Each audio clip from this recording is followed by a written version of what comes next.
Imagine standing on the deck of a production platform 140 miles east of Aberdeen, late on a January afternoon, with the daylight already gone. The wind has been climbing since breakfast. Down on the pipe deck, two roustabouts are working their way along a row of containers, checking every lashing by hand, because in about 18 hours, anything loose out here becomes a projectile. Up in the office, the offshore installation manager has a forecast on his screen that he first looked at 4 days ago, and it has got worse with every single update since. And somewhere out over the black water, there are landing lights coming in low, because a Sikorsky S-92 is inbound and the window to use it is closing. Now, most people picture an offshore evacuation as alarms, red lights, men running for lifeboats. The real thing almost never looks like that, and the reason why is one of the most quietly impressive pieces of logistics anywhere in the industry. That is exactly what we are going to find out today. Hi, my name is Jack, and this is Life at Sea, the channel where we go inside the lives of the people who live and work out on the water. To understand what an evacuation actually means on a North Sea installation, you first have to understand what it usually is not. It is not the Hollywood version. It is not sirens and enclosed lifeboats dropping off the side into a gale. That system exists, it is maintained, it is drilled, and we will talk about it. But in a normal bad winter in the northern North Sea, what actually happens is something called a downman.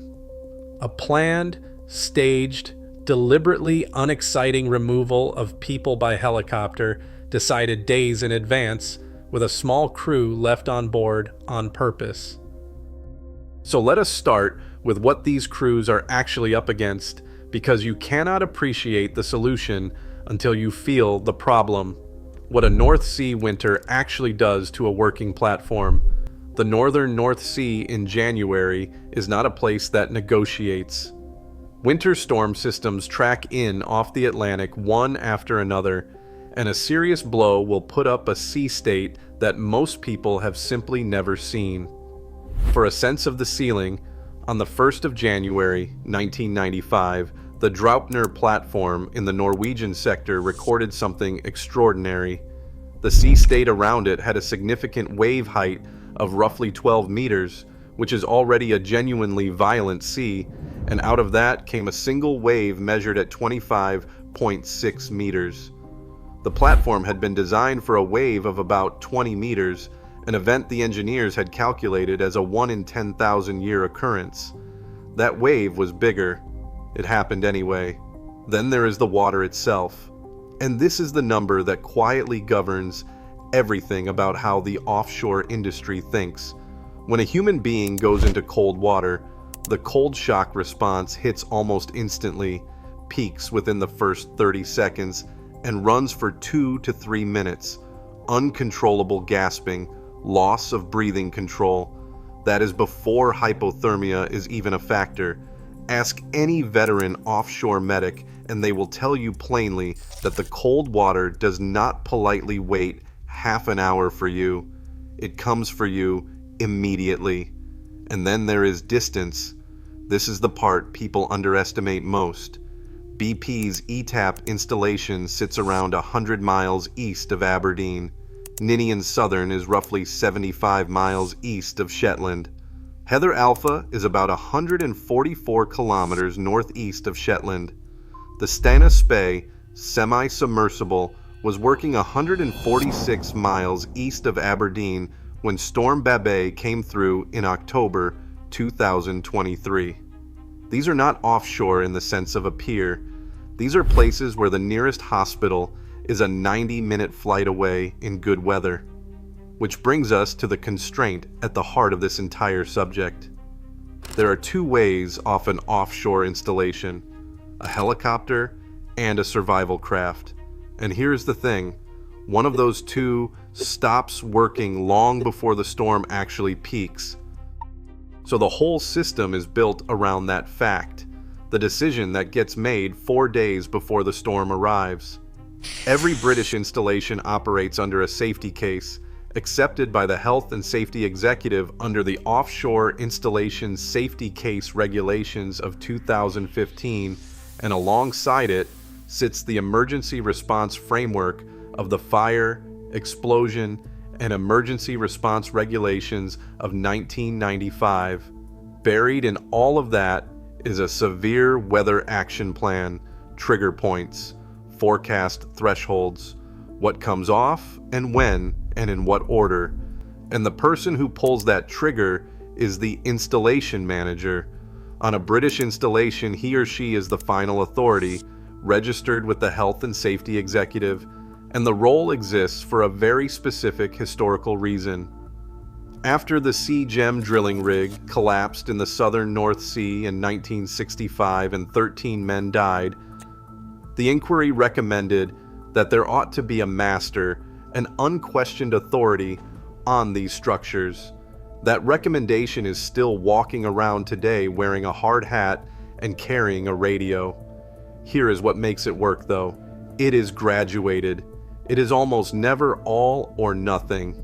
In April 2021, BP removed 108 non-essential personnel from ETAP and another 38 from Andrew. That same weekend, EnQuest took 38 people off Heather Alpha and left 53 on board, explicitly in line with its severe weather action plan, with a stated intention to fly them back once the weather passed. Sarika pulled non-essential crew off Bruce. Nobody was rescued. Everybody just went home early. And honestly, that restraint is the clever part. In the 1970s, this was far more of a judgment call made on the day by whoever was standing on the deck. Today, the thresholds are written down before the winter even starts. The helicopter and the window it needs. Now here is something a lot of people do not realize. The limiting factor is not really wind speed. It is what the wind is doing when it arrives. Offshore helicopter operations in British waters run to the Civil Aviation Authority's standard for offshore helicopter landing areas. On floating units, semi-submersibles, and vessels, the helideck carries a helideck monitoring system that feeds pilots 2 live numbers, a motion severity index, and a wind severity index. The generic maximum limiting wind figure is 43 knots, measured as a 10-minute mean apparent wind, and it tightens as the deck starts moving. If that monitoring equipment is not working, operations drop back to stable deck conditions only, meaning 1 degree or less of pitch and roll and a significant heave rate of no more than 0.4 meters per second. That is a deck that is barely moving. There is also the helideck limitations list, which accounts for turbulence generated by the structure itself and for the thermal effects of hot flare gas blowing across the landing area. Both of those can shut a deck on a day that still looks flyable from a window. The aircraft doing the work are the heavy twins, the Sikorsky S-92, which can seat up to 19, but which operators like Bristow typically configure at 17 or fewer to leave room for survival suits and bags. The Airbus H175. They fly from the operator terminals clustered around Aberdeen Dice, with Sumburgh in Shetland used as a forward staging point for the northern fields. And that is the bit worth sitting with. The helideck is not a door, it is a window that opens and closes on its own schedule, and once it shuts, it does not matter how badly anyone wants to leave. The people who stay and what stands by for them. So if you cannot take everybody off, and you often cannot, you take off the people who do not need to be there and you make the installation smaller. Production gets shut in. Wells get secured. When Storm Babet tore 4 of the 8 anchors off the Stena Spey and Coast Guard helicopters lifted 45 people to neighboring platforms and to Sumburgh, 44 stayed aboard, and the company's line was simple. The rig was stable and the well remained secure. That is the goal. Reduce the number of people on board until the remaining crew fits inside the temporary refuge and the survival craft with room to spare. Underneath that sits the mustering system required by those same emergency response regulations. Muster lists that reflect exactly who is on board. Muster stations everybody can find in the dark. Drills run weekly, not annually, and increasingly, electronic muster where personnel badge in and the installation manager can see in real time who is standing where, instead of a man with a clipboard shouting names into the wind. Standing off the installation, there is the emergency response and rescue vessel. Under the British regime, that vessel exists to provide what the regulations call a good prospect of recovery. It carries fast rescue craft and daughter craft, the enclosed rescue boats North Star's people helped develop back in the late 1980s, and for the days when it is simply too rough to launch anything at all, it carries a Dakin scoop, a crane-operated net for lifting people straight out of the sea. And then finally, there are the lifeboats, the totally enclosed motor-propelled survival craft on twin-fall davits or free-fall cradles, which are, genuinely, the last resort. Every single thing described above exists so that nobody ever has to get into one. The small rituals of a down man, this is where it stops being a procedure and starts being a life. It begins on shore, at the heliport, which is its own small world. You check in and you get weighed because weight matters on a helicopter in a way it never does on a plane. You produce your shoulder breadth measurement, which is now a requirement for British offshore helicopter travel, because you have to be able to fit through a window that is underwater. You climb into the survival suit, and you do the thing everybody does, which is tug the neck seal and the wrist seals to check them, even though you checked them last hitch.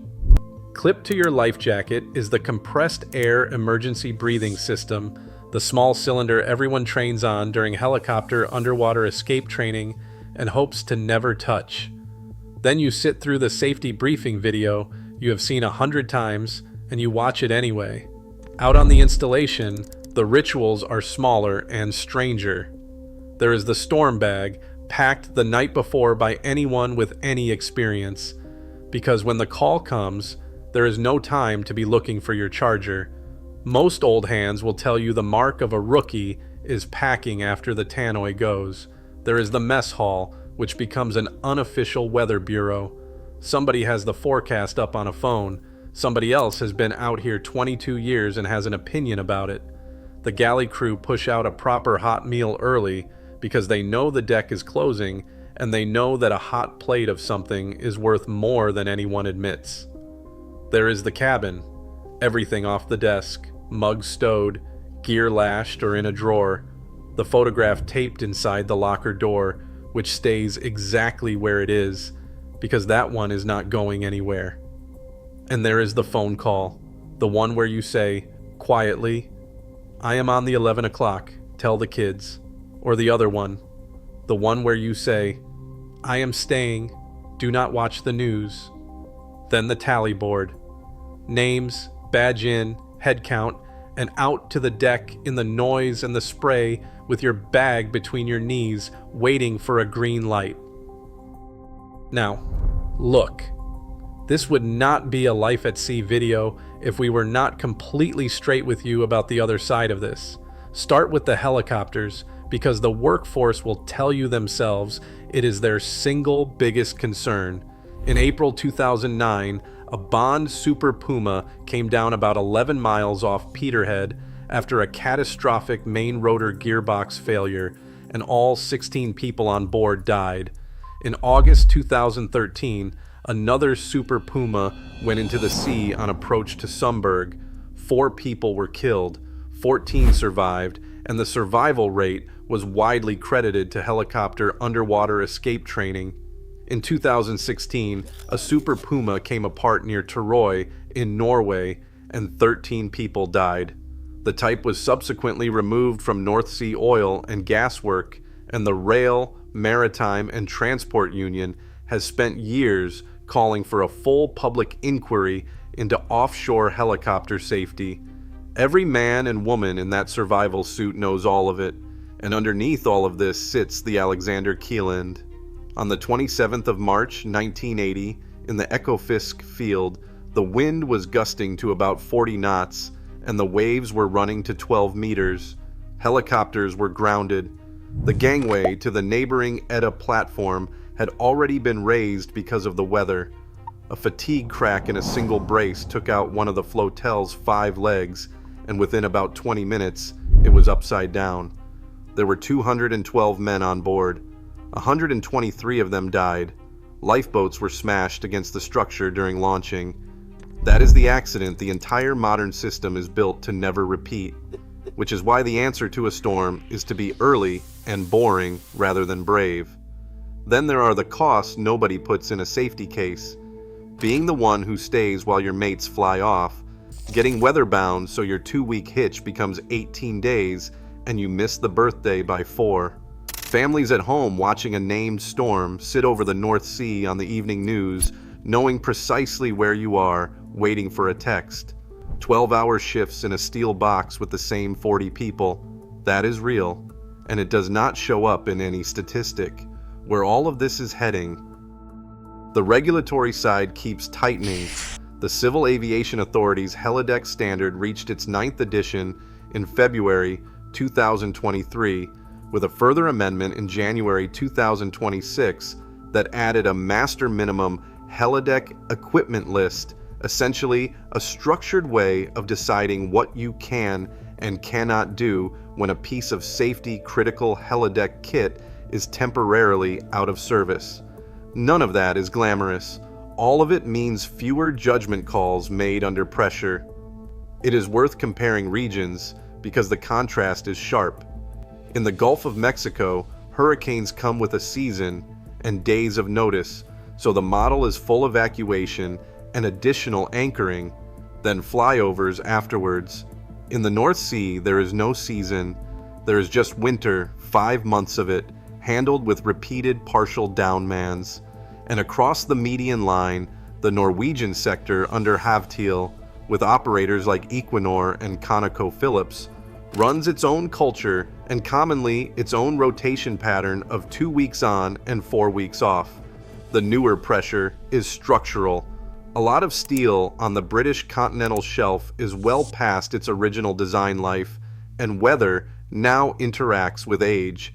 Ninian Southern was fully downmanned ahead of Storm Caroline in December 2017, while checks were being carried out on the platform's jacket. EnQuest took all 115 people off Thistle in 2019 after a subsea structural inspection. Buchan Alpha's output was suspended over fatigue concerns in its legs, which, when you think about what those crews are trusting, is a genuinely serious conversation the industry is now having openly. So here is where we land. The impressive thing about a North Sea storm evacuation is not the rescue. It is that there usually is not one. It is 4 days of unglamorous decision-making, a forecast nobody likes, a written trigger point, a helicopter shuttle running while the deck still allows it, and a smaller crew left aboard with a rescue vessel sitting out in the dark. The drama got engineered out on purpose, and it took 123 deaths in 1980 to learn how. If you enjoyed this video, make sure you subscribe to Life at Sea for a lot more content just like this. And if you have ever worked a hitch offshore, been downmanned ahead of a blow, or sat at home watching a named storm sit over the North Sea waiting for a text, drop it in the comments below. I would genuinely love to hear it. Thanks for watching.